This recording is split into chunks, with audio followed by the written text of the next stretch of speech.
দিন আমি জসিম আজকে চলে এসেছি আমরা আমাদের পার্শ্ববর্তী গ্রাম বাকরপুরের অপোজিটে গ্রাম, সেটা হচ্ছে ব্রহ্মোত্তর মিনাবাজার। বছর নেট পরীক্ষায় 2026 সালে নেট পরীক্ষায় তার মেয়ে দুর্দান্ত রেজাল্ট করেছে।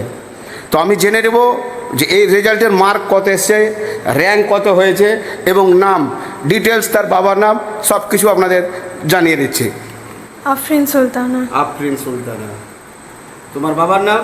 এমডি আব্দুল সালিম। আচ্ছা, আমি বলছি যে এই যে সফলতা, তো কীরকম তুমি গর্বিত, মানে কীরকম খুশি হয়েছে?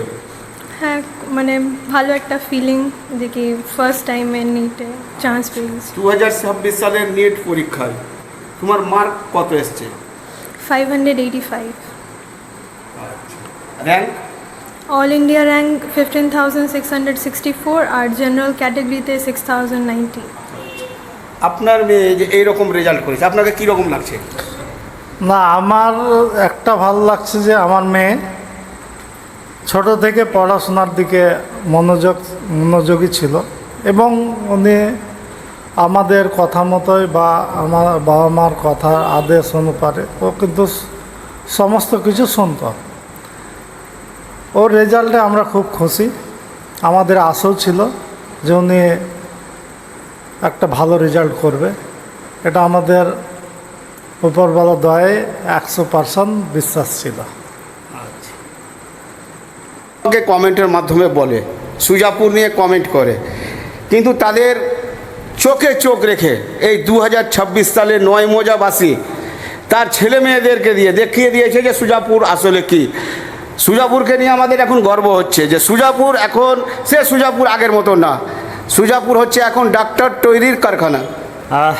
আমি বলতে চাই কি আমরা যেই ভিডিওগুলো আপলোড করি অনেকেই অনেক রকম কমেন্ট করে এবং যারা নেগেটিভ কমেন্ট করে তাদের চোখে আঙুল দিয়ে বলে দিতে চাই কি আমাদের যেই সুজাপুর নিয়ে, যে নয়মোজা নিয়ে যেই মন্তব্যগুলো, তাদের সত্যিকারের লজ্জা করা উচিত এবং তারা লজ্জাতে যেই পজিশন করে দিল কি আমাদের নয়মোজাতে সত্যি ডাক্তারের কারখানা, এবং শুধু ডাক্তারের কারখানা না, বিভিন্ন রকম কর্মসূচিতে সঙ্গে সকলে আছে। এবং আমি বোনটাকে জিজ্ঞাসা করে নিব কি এই যে আমাদের যারা অসহায় আছে, আমরা বিভিন্ন জায়গায় দেখি পয়সার জন্য যারা ট্রিটমেন্ট করাতে পারে না, অ্যাকচুয়ালি তাদের কি অনেকটা সহজ হয়ে গেল?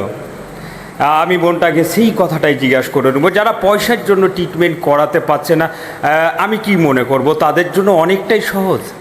হ্যাঁ, অবশ্যই। আমি মানে ফিউচারে অনেক মানে পুয়ার পার্সনদের ভালো চেক আপ করবো। আপনার মেয়ে ডাক্তার হচ্ছে এবং হয়ে গেছে, যারা অসহায় তাদের জন্য আপনার মেয়েরকে কি বার্তা দিবেন?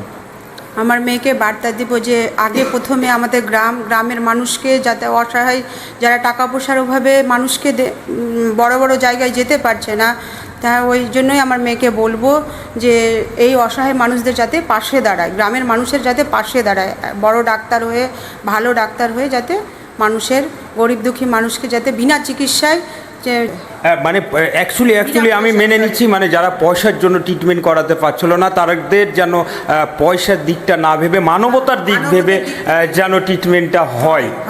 এটা আমার মেয়েকে বার্তা দেব যে মানবতার দিক থেকে যাতে ট্রিটমেন্টটা হয়। আমি ছোট বোনটাকে জিজ্ঞাসা করবো, এই তোমার দিদি এত বড় একটা র্যাঙ্ক করে এই মেডিকেলে চান্স পেলো, কেমন লাগছে? আমার তো খুবই ভালো লাগছে, আশা করি আগে গিয়ে অনেক ভালো কিছু করে। অসহায়দের পাশে দাঁড়ানোর জন্য কোনো বার্তা একটা তোমার দিদিকে দিচ্ছ কি?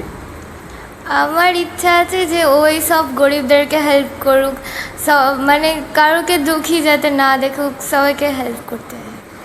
মানে এক কথায় মেনে নিতে হবে কি যারা পয়সার জন্য ট্রিটমেন্ট করাতে পারছিল না তাদের পক্ষে অনেকটাই সহজ হয়ে গেল। আর নয়মোজার কথা আর কি বলবো, আমাদের সত্যি আমরা যেইখানে যাই ভিডিও ধারণ করি আমাদের সত্যি গর্ব হয় এবং গর্বে আনন্দিততে মানে আর কি বলবো।